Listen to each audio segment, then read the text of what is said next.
Welcome back friends, I am Diksha and you are watching Bihari backbenchers. आज हम NCERT science class 7th का chapter 16 that is water a precious resource discuss करेंगे। Chapter की शुरुआत एक slogan से होती है। द स्लोगन इज़ जल है तो कल है। इसका मतलब है कि अगर हमारे पास पानी होगा, हमारे पास वाटर होगा, तभी हम आने वाले कल की, अपने फ्यूचर के बारे में कुछ सोच सकते हैं। इस स्लोगन से बहुत क्लियरली हमें इम्पोर्टेंस ऑफ वाटर समझ में आ रही है।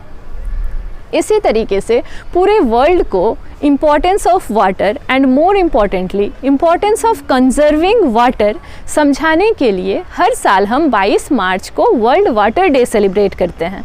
इसे सेलिब्रेट करने के बहुत अलग अलग तरीके हैं, जैसे स्कूल्स में पोस्टर मेकिंग कॉम्पिटिशन्स ऑर्गेनाइज होते हैं या फिर स्लोगन राइटिंग कॉम्पिटिशन्स ऑर्गेनाइज होते हैं। लोग रिमोट एरियाज़ में जाकर या फिर वहाँ जहाँ पे जागरूकता ना हो पानी के बचाव को लेकर, वहाँ जाकर स्किट्स परफॉर्म करते हैं, लोगों को समझाने की कोशिश करते हैं कि क्यों हमें वाटर को कंजर्व करने की ज़रूरत है। UN के एस्टिमेशन की माने तो हर व्यक्ति को हर दिन कम से कम 50 लीटर पानी की आवश्यकता होती है अपने बेसिक नीड्स को फुलफ़िल करने के लिए। बेसिक नीड्स जैसे drinking, washing, cleaning, maintaining proper hygiene, इन सारे चीज़ों को करने के लिए हर व्यक्ति को प्रतिदिन कम से कम 50 लीटर पानी चाहिए।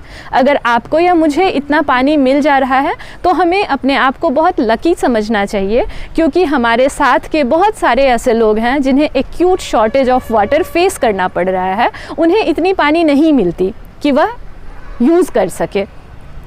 न्यूज़पेपर्स में आपने देखा होगा, क्लिपिंग्स में या फिर न्यूज़ में आपने सुना होगा कि कैसे पानी के अभाव में फसल नष्ट हो जाते हैं या जान माल की हानि हो जाती है या सूखा पड़ जाता है, या फिर ये ऐसा सीन जहाँ पे कि ड्रिंकिंग वाटर के लिए लंबी कतारों में लोग खड़े हैं। या तो आपने अपने अगल बगल देखा होगा या मूवीज़ के थ्रू कभी ना कभी आपने ज़रूर देखा होगा। इस सब से हमें बस इतना ही समझना है कि सभी के पास सफिशिएंट अमाउंट ऑफ वाटर आज भी मौजूद नहीं है और आने वाले कल में वाटर का शॉर्टेज एक मेजर प्रॉब्लम है, एक मेजर चैलेंज है वर्ल्ड के लिए, जिसे फेस करना होगा। हमारा रोल ये बनता है कि हम वाटर को जुडिशियसली यूज़ करें। शहरों में जनरली वाटर सप्लाईज अवेलेबल होते हैं, may be limited amount of water ही, लेकिन उन्हें घरों तक पानी मिल जाता है। बट गांव में, रिमोट एरियाज़ में ऐसा होता है कि पानी का कोई रिसोर्स अवेलेबल नहीं है। बहुत दूर दूर से लोग जा कर के पानी ला रहे हैं, स्टोर कर रहे हैं अपने बेसिक नीड्स के लिए। अगर आपको सीनरी बनाने को मिला हो तो हो सकता है कि आपने ये ड्राइंग कभी बनाया हो। मैंने बनाया था। इस ड्राइंग के थ्रू क्या रिप्रेजेंट किया जा रहा है कि एक औरत है या बच्चे हैं, जनरली औरत या बच्चे ही यह काम करते हैं कि वह सर पे मटका लेकर या हाथ में बकेट लेकर बहुत दूर दूर तक जाते हैं और वहाँ से पानी लेकर आते हैं। They have to travel for kilometres to collect some amount of water. यह प्रोसेस बहुत ही टायरिंग और टाइम टेकिंग है। बच्चों की पढ़ाई भी हैम्पर होती है, इसकी वजह से उनकी पढ़ाई डिस्टर्ब होती है, जस्ट बिकॉज उनके पास अगल बगल sufficient amount of water available नहीं है यूज़ करने के लिए। So what we need to understand here is water should be used very judiciously. It needs to be conserved for today and for future. To understand this more nicely, we first need to understand how much water is available. यह तस्वीर आपने धरती की, अर्थ की, हमारे planet की देखी होगी कभी ना कभी। यह तस्वीर स्पेस से ली गई है। स्पेस से अगर अर्थ को देखा जाए तो यह नीले रंग का दिखता है। हमारे अर्थ को ब्लू प्लैनेट भी कहा जाता है। क्यों? क्योंकि 71% ऑफ अर्थ सरफेस जो है वह वाटर से कवर्ड है। यह वाटर अलग अलग जगहों पर, अलग अलग वाटर बॉडीज़ में मौजूद हैं, आइस के फॉर्म में मौजूद हैं, अलग अलग फॉर्म्स में मौजूद है, सी में, ओशन में, लेक्स में। बट 71% सरफेस को कवर कर लेते हैं। बट यह सारा का सारा पानी अवेलेबल नहीं है हमारे यूज़ के लिए या फिट नहीं है हमारे यूज़ के लिए।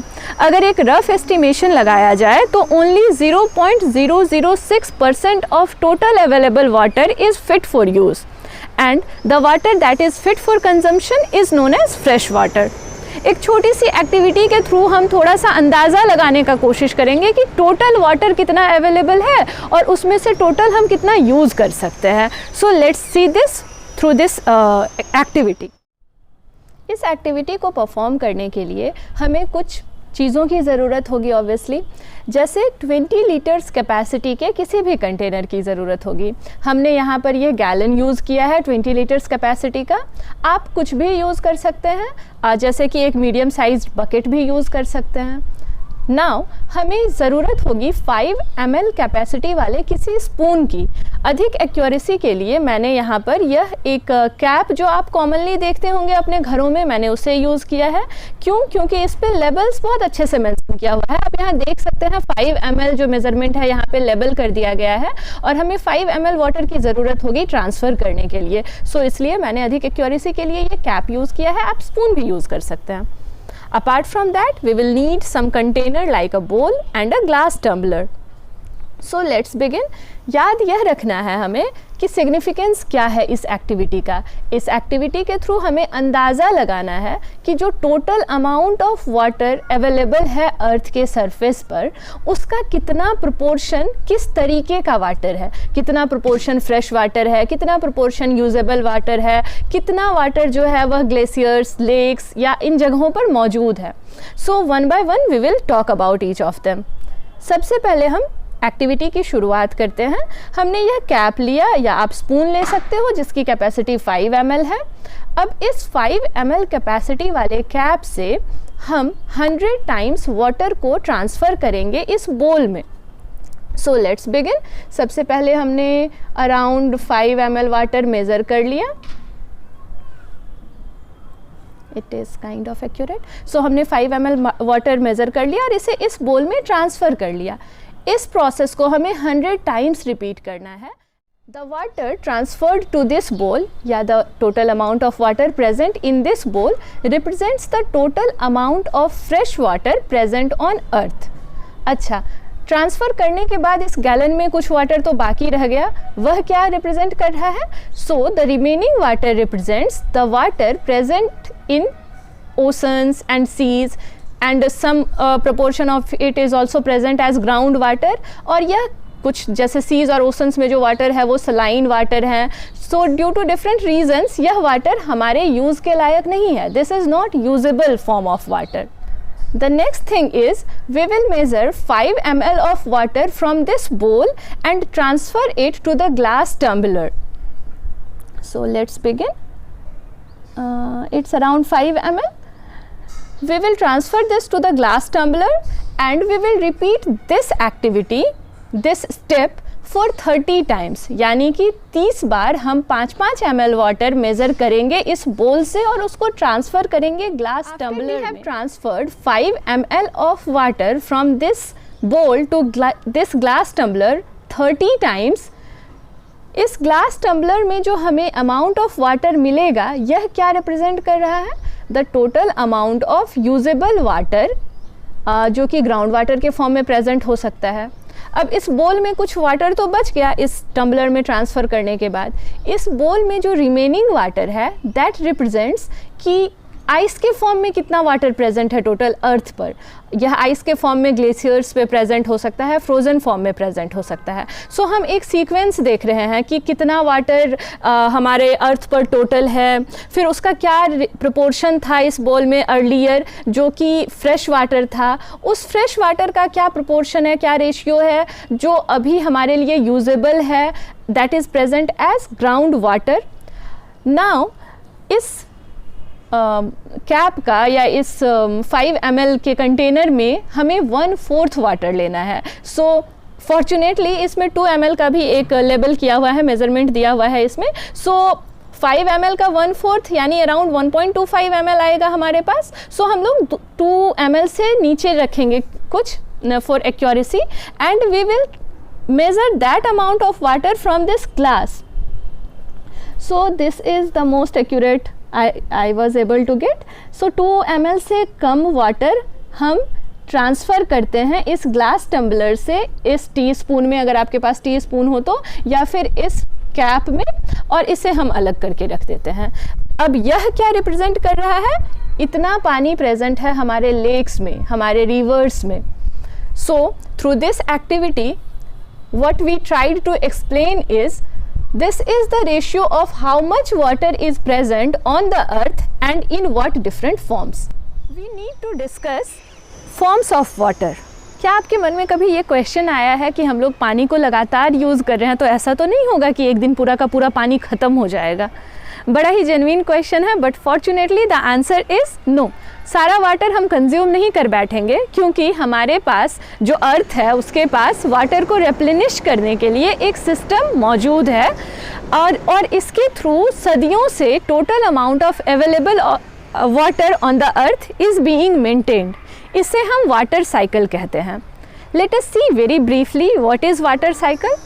हमारे आसपास अलग अलग फॉर्म में वाटर प्रेजेंट है. सन की हीट पड़ने की वजह से इस वाटर का इवेपोरेशन होता है. वाटर इवेपोरेट हो करके वेपर के फॉर्म में चेंज होते हैं और फिर एयर में इवेपोरेशन और ट्रांसपिरेशन, इन दोनों तरीक़ों से एयर में वाटर ड्रॉपलेट्स या वाटर वेपर्स ऐड होते हैं. यह वाटर वेपर एयर में कंडेंस होंगे और tiny droplets of water form करेंगे जो कि क्लाउड्स की तरह दिखते हैं. बहुत सारे टाइनी वाटर ड्रॉपलेट्स एक साथ आते हैं और यह फॉल डाउन करते हैं in the form of rain, snow और हेल. इस प्रोसेस को हम प्रेसिपिटेशन कहते हैं. फाइनली यह rain, hello and snow replenish कर देता है वाटर को डिफरेंट वाटर बॉडीज़ में, जैसे कि river, lake, pond, wells and soil. इस तरीके से वाटर का एक सर्कुलेशन हो रहा है और total amount of available water जो है वह अर्थ पे मेंटेन्ड रह रहा है. इस प्रोसेस को हम वाटर साइकिल कहते हैं, क्योंकि यह एक साइकिल नुमा, एक चेन जैसा सिस्टम है. वाटर साइकिल के दौरान वाटर अपने अलग अलग फॉर्म्स में अवेलेबल रहता है. वाटर के डिफरेंट फॉर्म्स को आप बहुत अच्छे तरीके से जानते हैं, जैसे कि लिक्विड वाटर जिसे हम ड्रिंकिंग के लिए यूज़ करते हैं, या जो नदियों में पानी बह रही होती है, ग्राउंड वाटर जो होती है, यह वाटर लिक्विड के फॉर्म में अवेलेबल होती है. That is one form of water. Similarly water vapours को मे बी आपने ऑब्जर्व किया होगा. अगर कभी आपने कुछ पानी को उबलते हुए देखा होगा तो आपने देखा होगा कि वेपर्स निकल रहे हैं पानी से. That is basically water in the form of vapour. Similarly ice के फॉर्म में भी आपने मे बी, सॉलिड के फॉर्म में भी आपने वाटर को देखा होगा. मे बी आपने आइस देखा हो. सो आइस, स्नो प्रेजेंट होते हैं पोल्स पे या माउंटेन्स पे, ग्लेशियर्स में. सो बेसिकली वाटर अपने हर फॉर्म में प्रेजेंट होता है अर्थ पे, और वाटर साइकिल में भी वाटर डिफरेंट फॉर्म्स में मौजूद होते हैं. So this was a brief discussion on forms of water. Chapter के कुछ टॉपिक्स रह जा रहे हैं जिन्हें हम नेक्स्ट वीडियो में डिस्कस करेंगे. Till then stay tuned and please like, share and subscribe our channel Bihari backbenchers. Thank you.